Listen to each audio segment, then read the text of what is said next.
喺埃及嘅古代遺跡度，考古學家發現到一個刻有外星人頭像嘅硬幣。究竟呢個硬幣係咪代表咗外星人曾經嚟到過地球呢？各位觀眾大家好啊，我係 Professor Papa。2016年10月，英國多份嘅報刊都刊登咗一張奇怪嘅銀幣相片，上邊係可以清楚見到一個經典嘅外星人種族小灰人，而背面就刻有疑似係一架正喺度降落緊嘅外星飛船。根據都市傳說嘅內容，硬幣係喺埃及嘅南部地區由一班正喺度進行古屋維修工程嘅人員揾到㗎。起初佢哋以為硬幣只係普通嘅出土文物，但係交由科學家以超聲波清洗乾淨之後，先至發現佢嘅來歷原來係咁不可思議。一開始有學者推斷呢個硬幣有可能係古代到訪埃及嘅外星文明嘅物品，佢哋有可能甚至參與咗金字塔嘅建造。不過亦都有人話硬幣嘅外觀粗劣，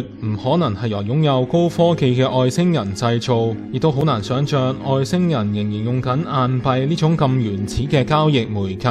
因此呢個硬幣應該係曾經與外星人交流過嘅埃及人按照佢哋仰慕嘅外星人種族嘅外貌製造，而硬幣嘅背後係被認為刻有疑似飛碟嘅圖像，以及係一句意思係佢喺適當嘅時候來臨嘅拉丁文字。由此推斷硬幣係古埃及產物嘅機會唔大。唔少 UFO 研究學者認為句子係意味住外星人曾經嚟到過地球，甚至係預言佢哋將會重返地球。雖然我曾經睇過唔少文獻指古代人有同外星人進行交流，而超遠古文明存在過都唔係100%嘅無稽之談。不過目前科學界普遍相信金字塔已經發掘到嘅部分係冇任何一點古埃及技術整唔到㗎。考古學家認為埃及王朝動用咗大量嘅人力同時間，配以槓桿原理、滾輪原理，將望落去冇可能抬起嘅巨石